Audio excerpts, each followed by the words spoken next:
제41장. 그로부터 꼬박 2년이 지난 후 파라오가 꿈을 꾸었다. 파라오가 나일 강가에 서 있었는데 토실토실하게 살찐 암소 7마리가 강에서 올라와 풀밭에서 풀을 뜯어 먹었다. 뒤이어 보기 싫게 말라빠진 암소 7마리가 강에서 올라오더니 앞서 올라온 튼튼한 암소들 곁에 서 있었다. 그러더니 보기 싫게 말라빠진 암소들이 토실토실하게 살찐 암소들을 잡아먹었다. 파라오가 그런 꿈을 꾸다가 잠에서 깨어났다. 파라오는 다시 잠이 들었고 또 꿈을 꾸었다. 이번에는 잘 여문 이삭 7개가 한 줄기에서 나왔다. 뒤이어 다른 이삭 7개가 나왔는데 그 이삭들은 뜨거운 새바람을 맞아 쭉정이처럼 말라붙어 버렸다.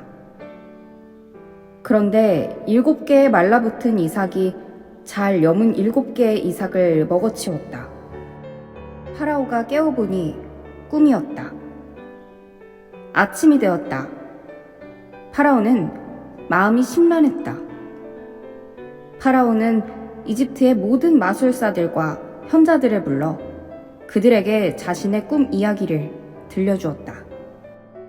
하지만 파라오에게 꿈을 풀이해주는 사람이 아무도 없었다. 그때에 왕에게 술잔을 올리는 시종장이 파라오에게 말했다. 그동안 제가 깜빡 잊고 있었던 일이 오늘에 생각납니다. 폐하께서 일전에 신하들에게 분노하셔서 저와 빵을 구워 올리는 시종장을 경호대장의 집에 있는 감옥에 가두신 적이 있습니다. 그때 우리는 같은 날 밤에 각기 다른 꿈을 꾸었습니다. 그런데 그 감옥에는 경호대장의 종이었던 히브리 젊은이가 우리와 함께 갇혀 있었습니다. 우리는 그에게 꿈 이야기를 해주었더니 그 히브리 젊은이가 해몽을 해주었습니다. 그리고 그가 해몽한 그대로 일이 이루어졌습니다. 저는 이렇게 복직하였고 빵을 구워 올리던 그 시종장은 처형되었습니다. 파라오는 요셉을 감옥에서 불러오게 했다. 요셉은 수염을 깎고 옷을 갈아입고 파라오 앞으로 나아갔다. 파라오가 요셉에게 말했다. 내가 꿈을 꾸었는데 그 꿈을 풀이하는 자가 아무도 없다. 듣자 하니 내가 해몽을 잘 한다던데 정말이냐? 요셉이 파라오에게 대답했다. 폐하, 이 몸이 해몽할 줄 아는 것이 아닙니다. 왕의 꿈을 풀이해 주실 분은 하나님이십니다. 파라오가 요셉에게 말했다. 꿈속에서 나는 나일 강가의 제방 위에 서 있었다. 그런데 튼튼하게 살찐 암소 7마리가 강에서 올라와 풀밭에서 풀을 뜯어 먹었다. 뒤이어 보기 싫게 말라빠진 암소 7마리가 강에서 올라왔다. 내 평생 그렇게 비쩍 마른 놈들은 처음 봤다. 이집트 온 땅을 다 뒤져도 그렇게 볼품없는 놈들은 찾기 힘들 것이다. 그런데 볼품없이 비쩍 마른 암소 7마리가 그보다 앞서 나타난 살찐 암소 7마리를 다 잡아먹었다. 글쎄, 그런데도 그놈들은 웬일인지 아무런 표가 나지 않았다. 볼품없이 비쩍 마른 모습이 처음과 똑같았다. 그리고 나는 잠에서 깼다. 나는 또 꿈을 꾸었다. 이번에는 줄기 하나에서 잘 여문 이삭 7개가 나왔다. 뒤이어 다른 이삭 7개가 나왔는데 그것들은 뜨거운 새바람에 쭉정이처럼 야위고 말라붙어 버렸다. 그런데 쭉정이처럼 말라붙은 이삭 7개가 알차게 잘 여문 이삭 7개를 먹어치웠다. 나는 이 꿈 이야기를 마술사들에게 했지만 아무도 풀이하지 못했다. 너는 할 수 있겠느냐? 요셉이 파라오에게 대답했다. 예, 폐하께서 꾸신 꿈은 2가지이지만 사실 1가지 내용입니다.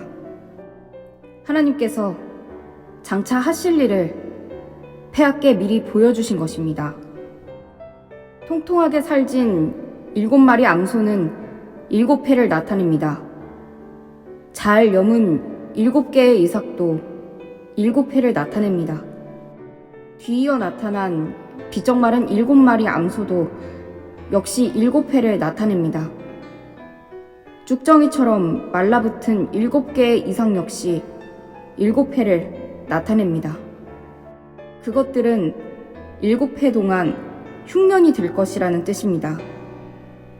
제가 폐하께 말씀드린 대로 바로 이것이 장차 하나님께서 하실 일을 폐하께 보여주신 것입니다. 앞으로 7회 동안은 이집트 온 땅 방방 곳곳에 큰 풍년이 될 것입니다. 그런 다음에는 7회 동안 극심한 흉년이 될 것입니다. 언제 그렇게 풍년이 들었냐는 듯이 온 땅이 혹독한 기근에 시달릴 것입니다. 가뭄이 들어 이집트 온 땅이 황폐해질 것입니다. 너무나 심한 흉년이 들어 앞서의 풍년은 언제 그랬던가 싶게 잊힐 것입니다. 폐하께서 같은 뜻을 지닌 꿈을 2번씩이나 연이어 꾸신 것은 하나님께서 반드시 그 일을 이루실 것임을 나타냅니다. 가까운 시일 안에 이런 일이 닥칠 것이 분명합니다. 이제 폐하께서는 지혜롭고 현명한 사람을 뽑으시어 그에게 이집트 온 땅을 다스리도록 맡기십시오. 또한 전국에 관리들을 두시고 그 관리들을 시켜 7회 동안 계속될 풍년에는 이집트 땅에서 나올 곡식의 5분의 1을 거두어 드리게 하십시오. 다가올 7회 풍년 기간에는 온갖 식량을 거두어 들여 폐하의 관할 아래 각 성읍마다 식량 창고를 두어 그 식량을 저장해 두어야 합니다. 그렇게 곡식을 쌓아둠으로써 그 이후에 다가올 7회의 극심한 흉년에 대비할 수 있습니다. 그렇게 해야 이집트 땅에 사는 백성들이 기근으로 굶어 죽는 일이 없을 것입니다. 파라오와 신하들이 보기에 요셉의 제안은 나무랄 데가 없었다. 파라오가 신하들에게 말했다. 우리가 어디에서 이런 대단한 사람을 찾을 수 있겠소? 이 사람은 하나님의 영을 받은 것이 분명하오. 파라오가 요셉에게 말했다. 하나님께서 그대에게 이 모든 것을 보여주시지 않았소? 그대같이 사리 분별이 분명하고 슬기로운 사람을 또 어디에서 찾을 수 있겠소? 그대가 이 나라를 다스려 주오. 나라의 온 백성이 그대의 말을 따를 것이오. 나 외에는 이 나라에서 그대보다 더 높은 사람이 없을 것이오. 파라오가 요셉에게 말했다. 나 파라오는 그대를 이집트의 총리로 임명하노라. 파라오는 자신의 손가락에서 인장반지를 빼서 요셉에게 끼워주고 또 고운 세마포 옷을 입히고 목에는 금목걸이를 걸어주었다. 파라오는 또 자신이 가진 2번째로 좋은 수레에 요셉을 태우고 그 수레가 지나갈 때는 모두가 무릎을 꿇고 절을 하게 했다. 파라오는 이렇게 요셉을 이집트 온 나라를 다스리는 총리로 삼았다. 파라오가 요셉에게 말했다. 나는 파라오요. 이제 이집트 온 땅 안에서 그대의 허락 없이는 누구도 손끝 하나, 발끝 하나도 움직이지 못할 것이오. 파라오는 요셉의 이름을 사브낫 바네아라고 고쳐 불렀다. 파라오는 또 온이라는 성읍의 제사장 보디베라의 딸 아스낫을 요셉의 아내로 골라주었다. 요셉은 이집트 온 땅을 시찰하러 나갔다. 요셉이 이집트 왕 파라오 앞에 섰을 때 그의 나이 30세였다.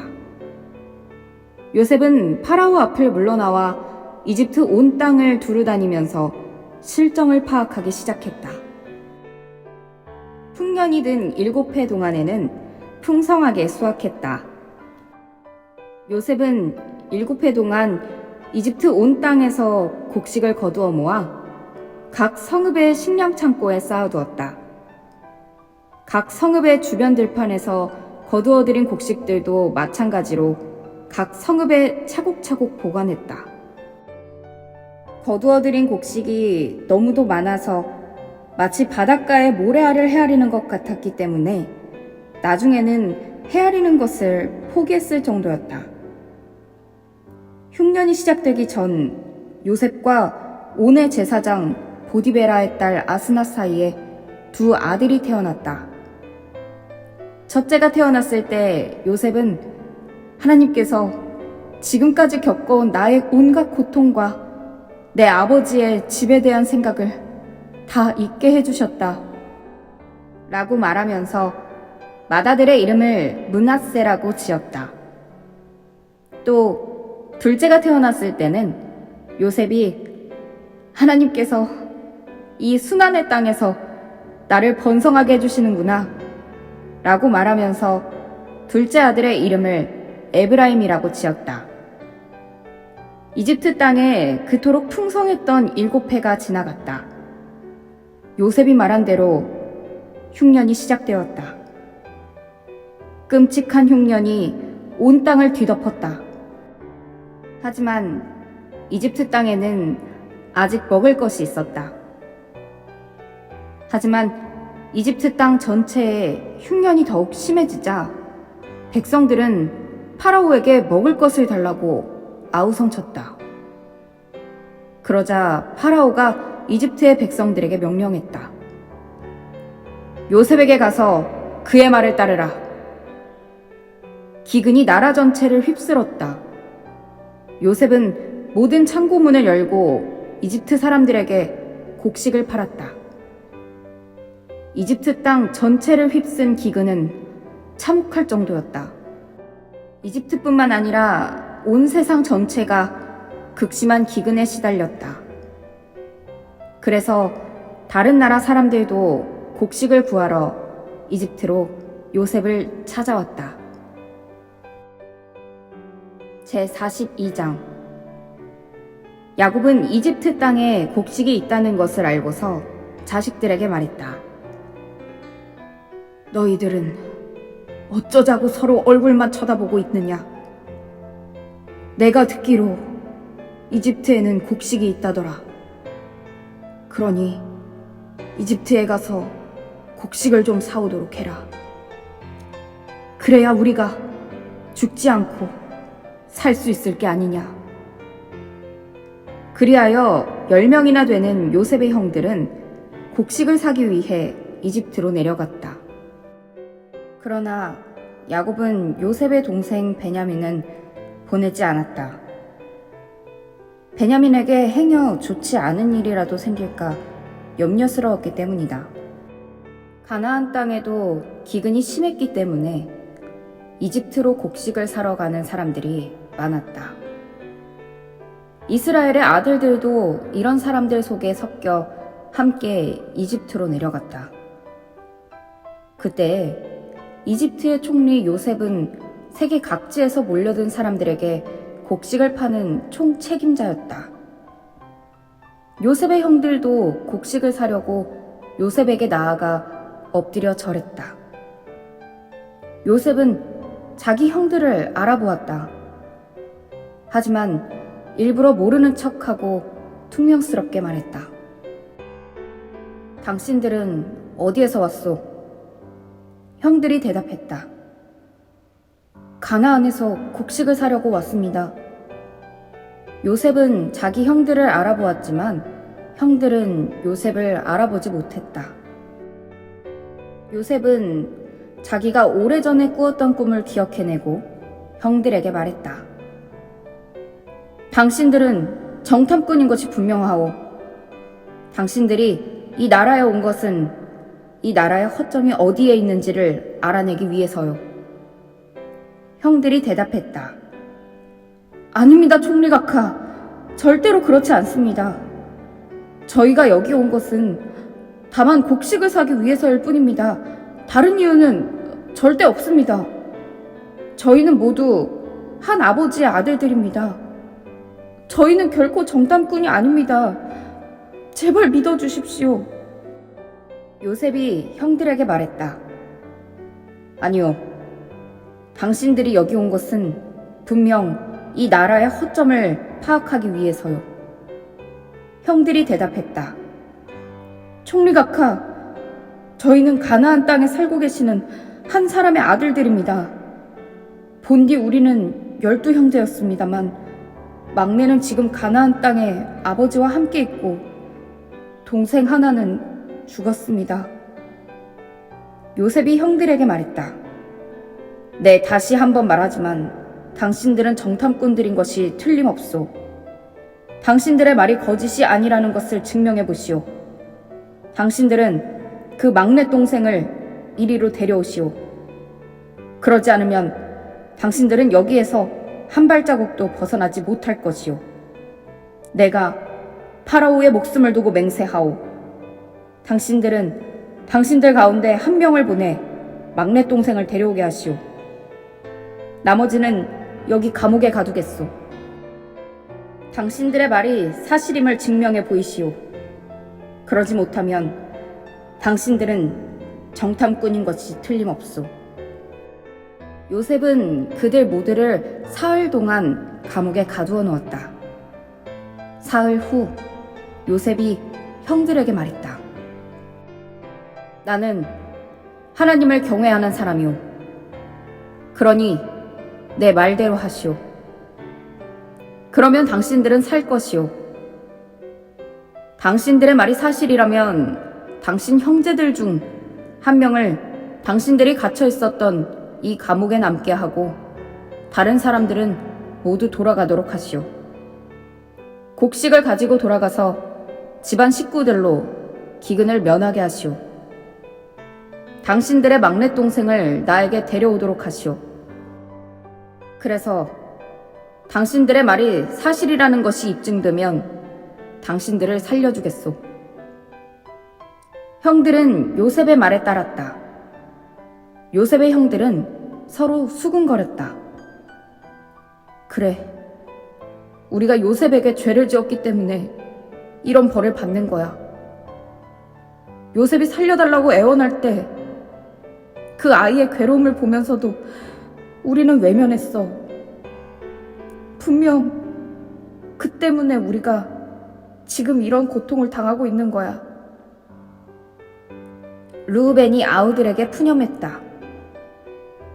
그러게 내가 뭐라고 하더냐. 그 아이에게 죄를 짓지 말자고 말렸는데도 듣지 않더니 이게 무슨 꼴이냐. 우리가 그때 그 아이를 죽게 했으니 지금 그 대가를 치르는 거야. 요셉의 형들은 자기들끼리 하는 말을 요셉이 알아듣지 못하는 줄로 알았다. 그때까지 요셉이 통역관을 거쳐서 형들과 말을 주고받았기 때문이다. 요셉은 형들이 있는 자리를 떠나 서럽게 울었다.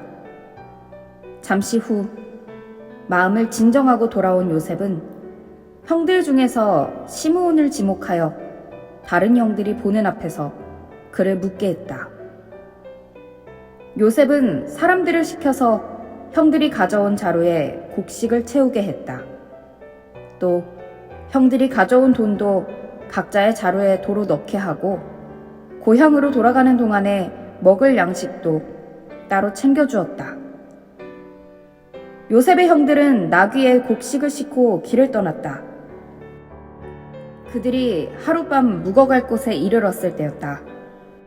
그들 중 한 명이 나귀에게 먹이를 주려고 곡식 자루를 풀었다.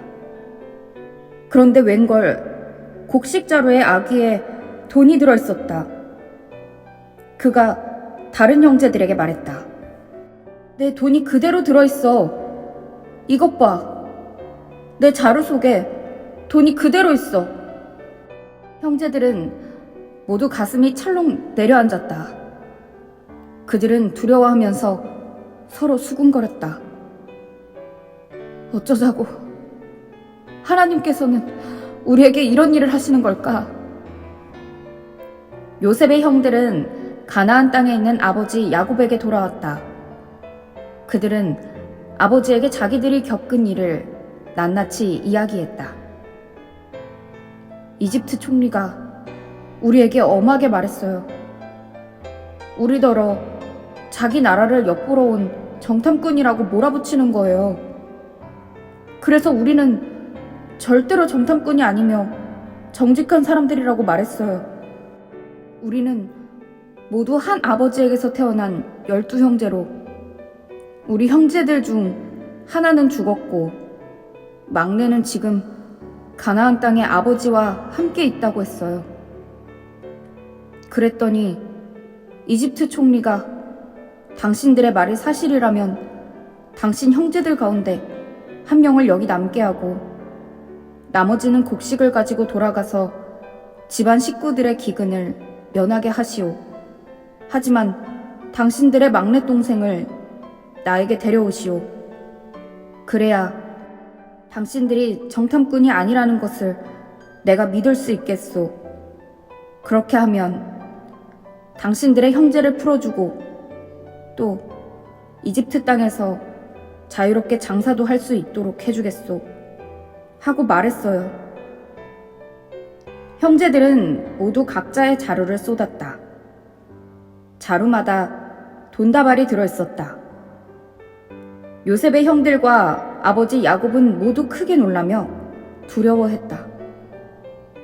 아버지 야곱이 말했다. 너희가 내 자식들을 모두 빼앗아 가는구나. 요셉이 없어지더니 시므온도 없어졌다.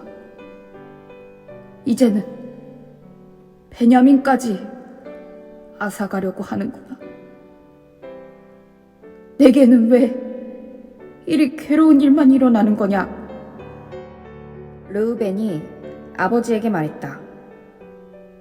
아버지, 제가 베냐민을 다시 데리고 오지 못하면 저의 두 아들을 죽이십시오.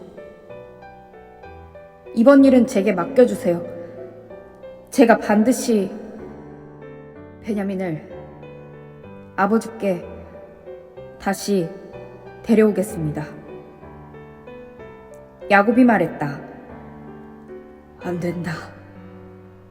내 아들 베냐민을 너희와 함께 보낼 수 없다. 그 아이의 형 요셉도 죽지 않았더냐.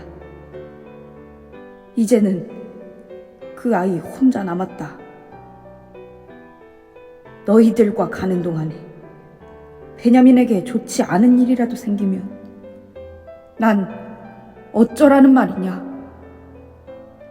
백발이 성성한 이 애비가 슬픔을 짊어지고 무덤으로 내려가는 꼴을 보겠다고 이러는 거냐.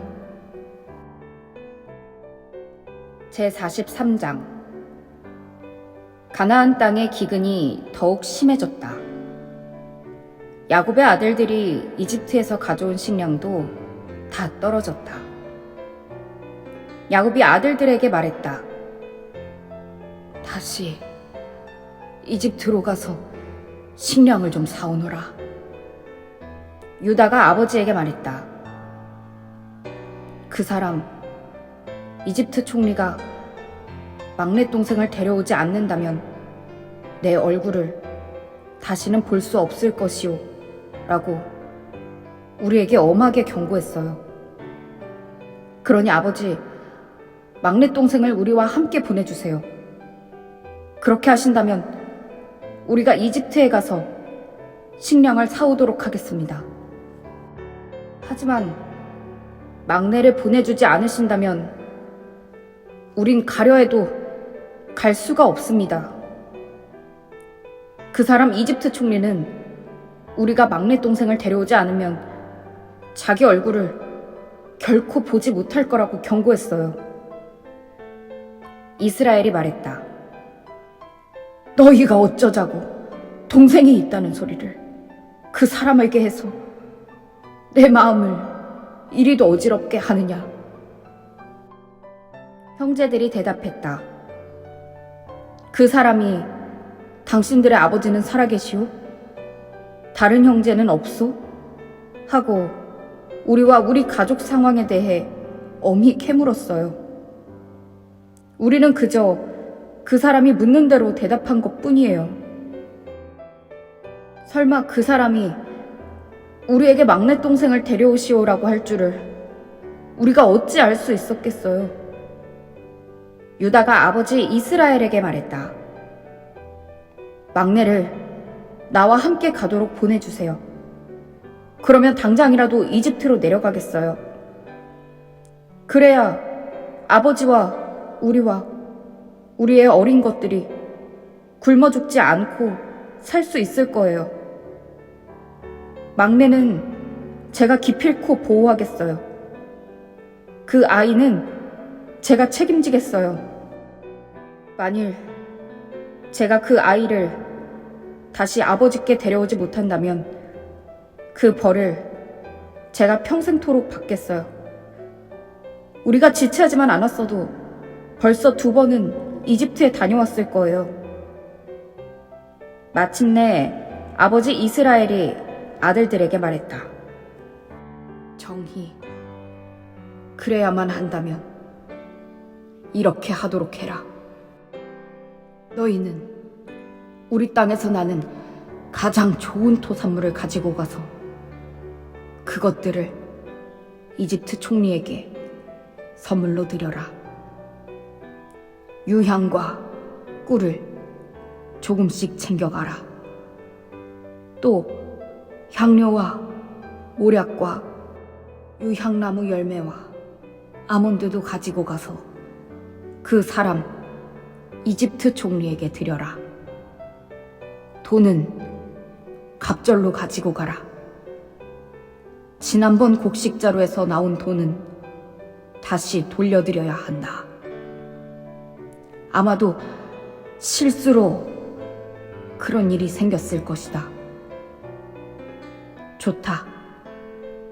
너희는 막내 베냐민을 데리고 다시 그 사람을 찾아가라. 전능하신 하나님께서 그 사람 앞에서 너희에게 은혜를 베풀어 주시기를 바랄 뿐이다. 그래서 그 사람이 시므온과 베냐민을 너희와 함께 다시 돌려보내준다면 더 이상 바랄 것이 없다. 내 걱정은 하지 말아라. 자식들을 잃게 된다면 잃어야지. 난들 어찌하겠느냐. 요셉의 형들은 선물을 꾸리고 돈도 전보다 갑절이나 더 준비했다. 그런 다음 그들은 막내 베냐민을 데리고 이집트로 내려가서 요셉 앞에 섰다. 요셉은 형들과 함께 막내 베냐민이 온 것을 보고 자기 집의 관리인에게 말했다. 이 사람들을 집으로 모시고 송아지를 잡아 식사를 준비하여라. 내가 오늘 점심은 이 사람들과 함께 해야겠구나. 관리인은 요셉이 시킨 대로 그 사람들을 요셉의 집으로 안내했다. 요셉의 형제들은 요셉의 집으로 안내받아 가면서 두려운 마음이 들었다. 그들은 서로 수군거렸다. 분명 지난번에 우리가 이집트에서 집으로 돌아갈 때 자루 속에 들어있던 돈 때문이야. 그걸 빌미로 이집트 총리가 우리를 노예 삼으려고 끌고 가는 것이 확실해. 우리의 나귀도 다 빼앗아 가겠지. 요셉의 집 문 앞에 다다르자 요셉의 형제들은 요셉의 집안일을 하는 관리인에게 말했다. 딸이, 사실을 말하자면 우리가 전에도 곡식을 사러 온 적이 있습니다. 그런데 우리가 집으로 돌아가는 길에 어느 곳에서 하룻밤을 묵으려고 하면서 자루를 풀어보니 글쎄 자루 아귀에 우리들 각자 곡식값으로 지불한 돈이 고스란히 들어있는 것이 아니겠습니까? 그래서 우리가 그 돈을 이렇게 도로 가져왔습니다. 우리는 이번에 곡식을 살 돈도 따로 가지고 왔습니다. 정말이지, 우리는 그때 누가 우리 자루에 돈을 집어넣었는지 모릅니다. 그러자 관리인이 말했다. 안심하세요. 걱정하지 않아도 됩니다. 당신들의 하나님, 당신들 조상의 하나님께서 당신들의 자루에 보물을 넣어주신 거겠지요. 나는 당신들이 낸 곡식값을 틀림없이 받았어요. 그러고서 그 관리인은 시므온을 요셉의 형제들에게 데려왔다. 관리인은 요셉의 형제들을 요셉의 집으로 데리고 들어가서 그들에게 물을 주어 발을 씻게 했다. 또 그들이 끌고 온 나귀에게도 여물을 주었다. 요셉의 형제들은 자신들이 요셉의 집에서 점심을 먹게 될 것이라는 말을 들었으므로 정오에 도착할 요셉을 기다리면서 그에게 줄 선물꾸러미들을 잘 챙겨 놓았다. 요셉이 집으로 오자 요셉의 형제들은 각자 집 안으로 가지고 들어온 선물을 요셉에게 바쳤다. 그리고 엎드려 요셉에게 절을 했다. 요셉은 그들에게 그동안 잘 지냈는지를 묻고는 말했다. 당신들이 예전에 말했던 연로하신 아버지는 잘 계시오? 그분은 아직 살아계신가요? 요셉의 형제들이 대답했다. 예, 저희 아버님은 아직 살아계시고 여전히 건강하십니다. 그러면서 그들은 모두 머리 숙여 다시 요셉에게 절을 했다. 요셉은 자기 친어머니에게서 난 친동생 베냐민을 보고 말했다. 이 아이가 바로 당신들이 전에 말했던 그 막내 동생이요? 그러고는 베냐민을 향해 말했다. 얘야, 하나님께서 내게 은혜 베풀어 주시기를 빈다. 요셉은 자기 친동생을 보자 북받쳐 오르는 감정을 억누를 수 없었다. 요셉은 자기 방으로 가서 한참을 울었다. 요셉은 세수를 하고 다시 자리로 돌아왔다. 감정을 억누르면서 점심을 차려오라고 명했다. 요셉의 집에서 일하는 사람들은 요셉의 상을 따로 차렸다. 요셉의 형제들에게도 따로 상을 차려주었고 요셉의 집에서 일하는 이집트 사람들에게도 따로 상을 차려주었다. 이집트 사람들에게는 히브리 사람들과 함께 음식을 먹는 것이 금기사항이기 때문이었다. 요셉의 형제들은 요셉 앞에 자리를 잡고 앉았다. 그런데 시키는 대로 자리에 앉고 보니 맏아들부터 막내 아들까지 나이 순서대로 자리가 정해져 있었다. 형제들은 서로를 바라보며 의아해했다. 요셉은 자기 상에 놓인 것들을 형제들에게 가져다 주게 했다. 특별히 베냐민에게는 다른 형제들보다 5배나 더 많이 주었다. 요셉의 형제들은 요셉과 더불어 먹고 마시면서 즐거워했다. 제44장 요셉이 관리인에게 명했다. 저들의 자루에 저들이 가지고 갈 수 있을 만큼 식량을 가득 채워라. 그리고 저들 각자의 자루 아기에 각자가 낸 돈을 도로 집어넣어라. 또 제일 어린 막내 동생의 자루에는 내가 늘 쓰던 은잔도 함께 집어넣어라. 물론 곡식값도 집어넣어라. 관리인은 요셉이 명한 대로 했다. 다음날 동틀 무렵 요셉의 형제들은 나귀를 이끌고 즉시 길을 떠났다. 요셉의 형제들이 성읍에서 그리 멀리 가지도 않았을 무렵 요셉은 관리인에게 말했다. 어서 그 사람들의 뒤를 쫓아가라. 그들을 따라잡거든 그들에게 말하길 그렇게도 잘 대해주었는데 왜 선을 악으로 갚느냐. 너희는 어쩌자고 우리 주인님이 쓰시는 은잔을 훔쳐갔느냐. 그 은잔은 우리 주인님께서 마실 때도 쓰시고 점을 치실 때도 쓰시는 잔이다. 그런 것을 훔쳐가다니 너희는 정말 못된 놈들이로구나 하고 호통을 치며 다그쳐라.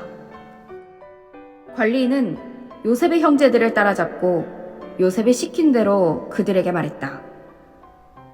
그러자 요셉의 형제들이 말했다. 나리, 그게 무슨 말씀입니까? 우리는 맹세코 그런 짓을 하지 않았습니다. 우리는 지난번 곡식 자루에 들어있던 돈까지 가나안 땅에서 나리에게로 도로 가져오지 않았습니까? 그런 우리가 나리의 주인님 댁에서 은이나 금 같은 물건을 훔치다니요. 말도 안 됩니다.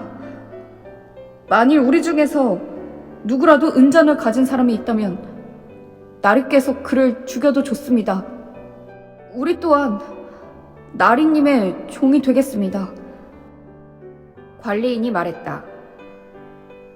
그렇다면 당신 말대로 합시다. 은잔이 나오면 그 사람만 내 종으로 삼겠소.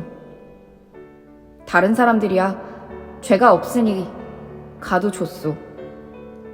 요셉의 형제들은 짊어지고 있던 자루를 내려놓고는 각자 자루를 묶었던 끈을 풀었다.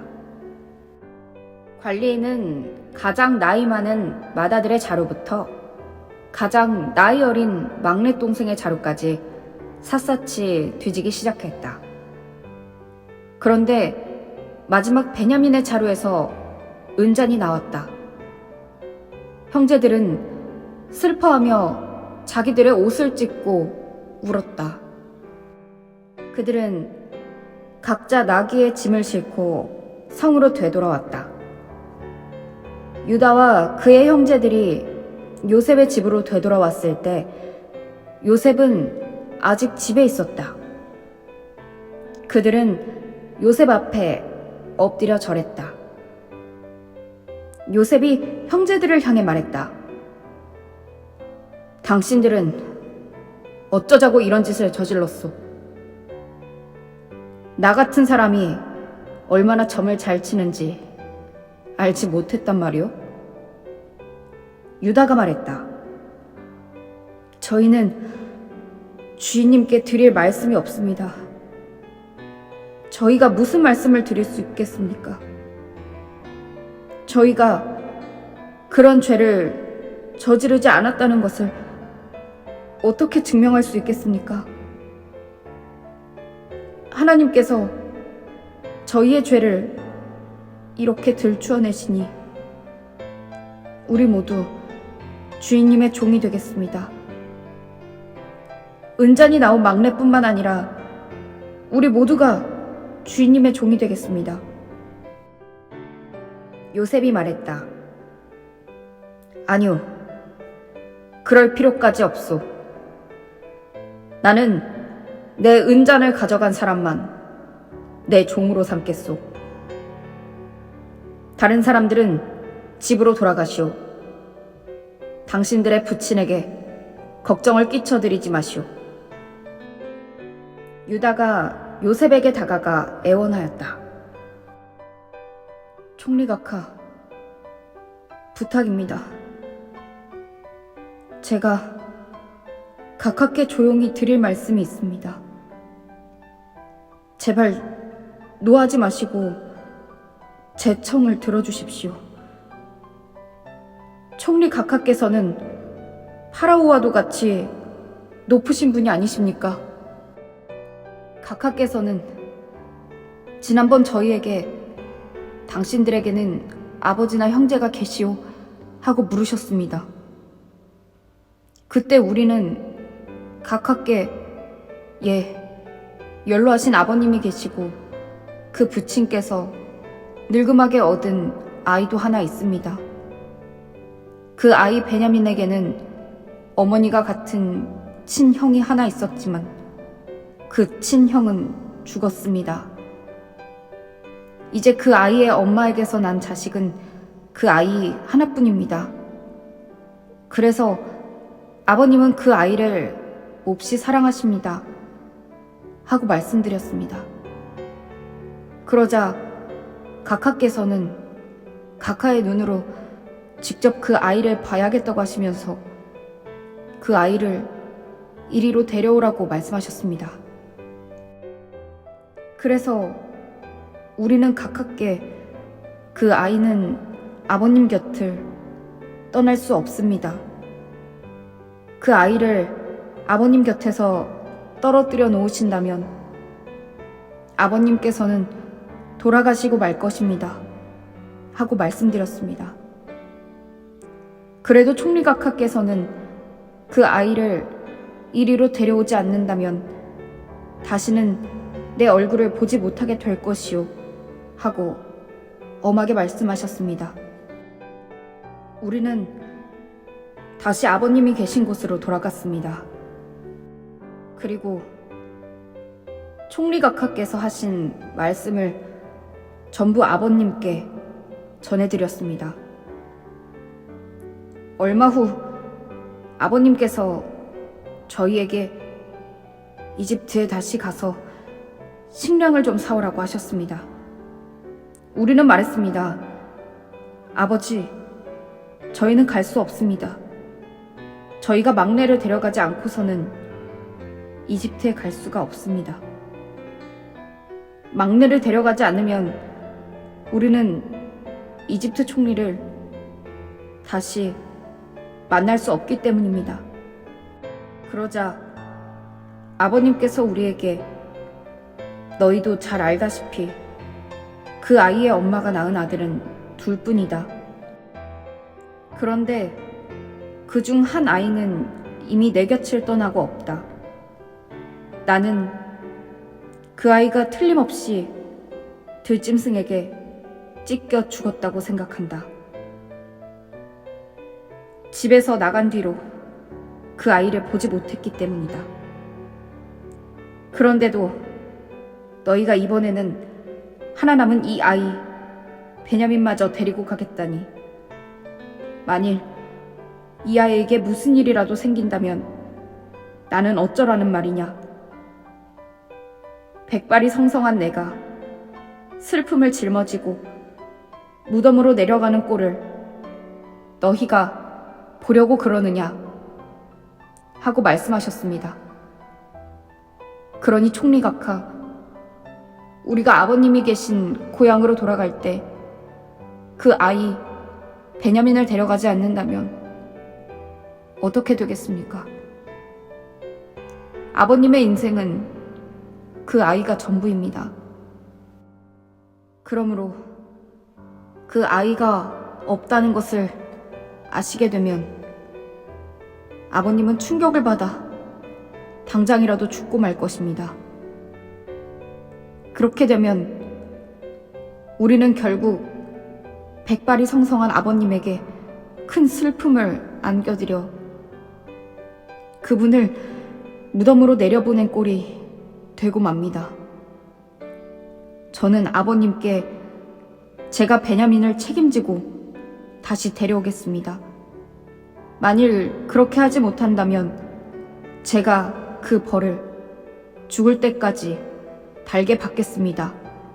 하고 분명히 말씀드렸습니다.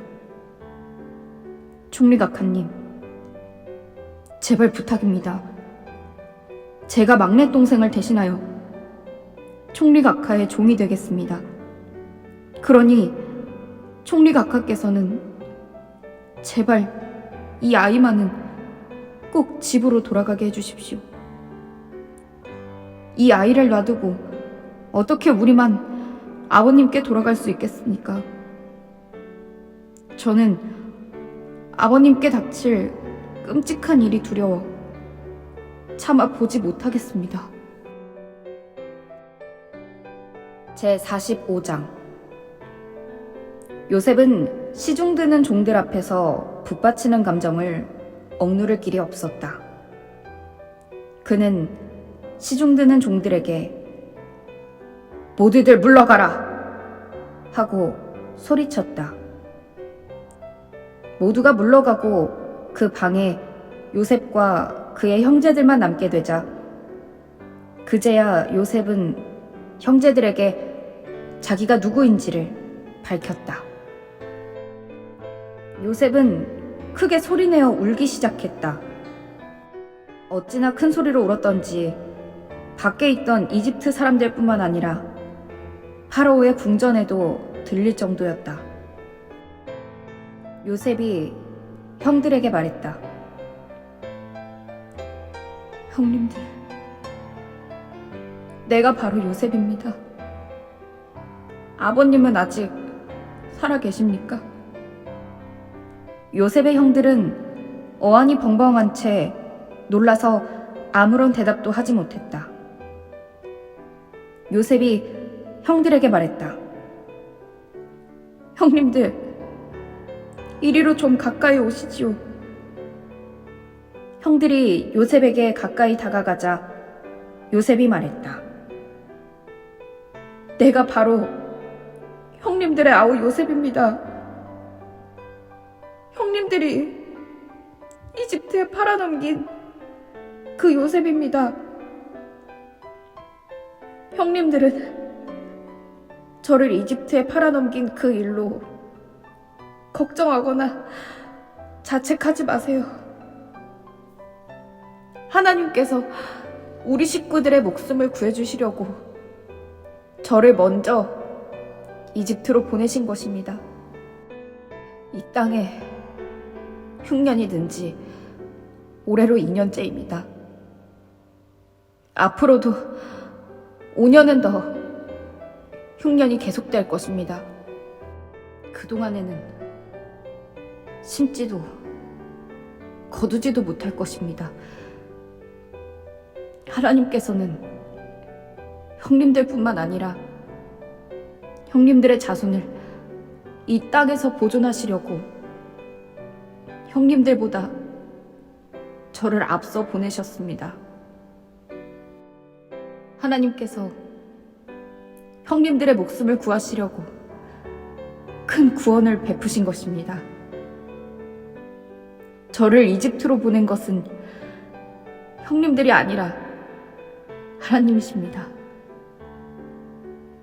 하나님께서는 저를 파라오의 집안에서 최고의 어른이 되게 하셨고 이집트 온 땅을 다스리는 총리가 되게 하셨습니다. 형님들은 이제 서둘러 아버지께로 가셔서 아버지의 아들 요셉이 이렇게 말했다고 전해주십시오. 하나님께서 저를 이집트 온 땅을 다스리는 통치자로 삼으셨습니다. 아버지는 지체하지 마시고 이리로 올라오십시오.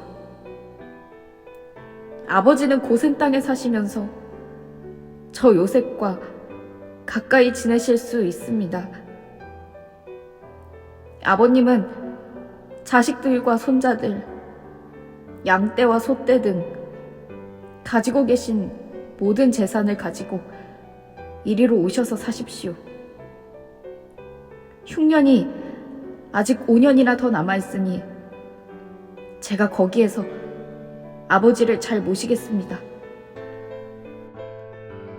아버지뿐만 아니라 아버지가 거느리고 계시는 모든 식솔들이 굶주리는 일이 없도록 잘 돌봐드리겠습니다.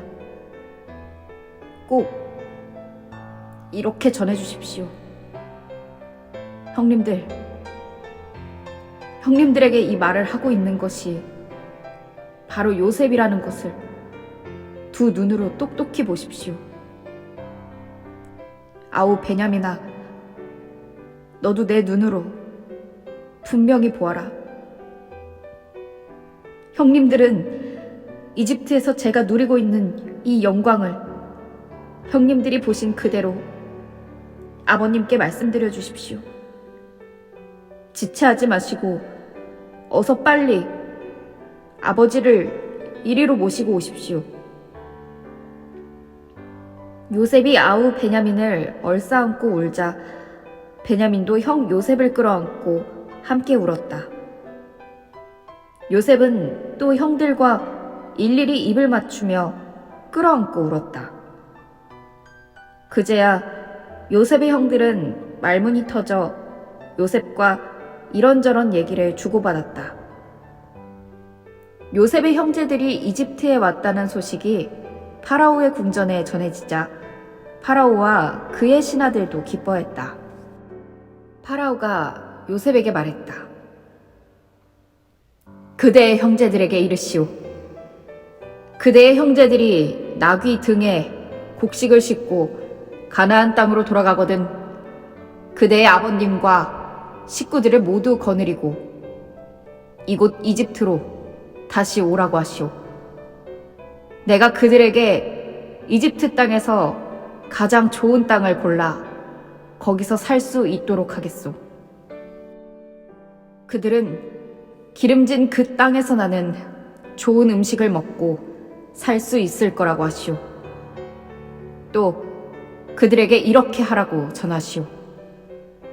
여기 이집트 땅에서 마차를 여러 대 가지고 가서 그대 형제들의 자식들과 부인들과 그대의 아버님을 그 마차에 태워오라고 하시오. 이집트 땅에 있는 갖가지 좋은 것들이 모두 그들의 것이 될 테니 가나안 땅에서 쓰던 살림살이는 아까워하지 말고 그냥 버리고 오라고 하시오. 이스라엘의 아들들은 파라오의 말을 그대로 따랐다. 요셉은 파라오의 명에 따라 형들에게 마차를 내주고 여행길에 먹을 양식도 내주었다. 요셉은 형들 모두에게 새 옷을 한 벌씩 주었다. 특별히 아우 베냐민에게는 은화 300세겔과 새 옷 5벌을 주었다. 요셉은 아버지 야곱에게 전할 선물도 형들에게 주었다. 요셉은 나귀 10필에다 이집트에서 나는 가장 좋은 물품들을 싣게 하고 또 다른 나귀 10필에는 아버지가 이집트로 오는 동안에 필요한 곡식과 빵과 고기를 가득 싣게 했다. 요셉은 형들을 보내면서 당부했다. 형님들, 가시는 길에 서로 다투지 마십시오. 요셉의 형제들은 이집트를 떠나 가나안 땅에 있는 아버지에게 돌아왔다. 그들은 아버지 야곱에게 말했다. 요셉이 살아있습니다. 요셉이 이집트 온 땅을 다스리는 총리가 되었어요. 야곱은 정신이 멍해졌다. 도무지 그 말이 믿기지 않았다. 야곱은 요셉이 자기 형들에게 했다는 말을 모두 전해 듣고 또 요셉이 자기를 태워보라고 형들 편에 보낸 마차도 보았다. 그제야 야곱은 제정신이 들었다. 이스라엘이 말했다. 내 아들 요셉이 살아있다니 이젠 아무런 여한이 없다.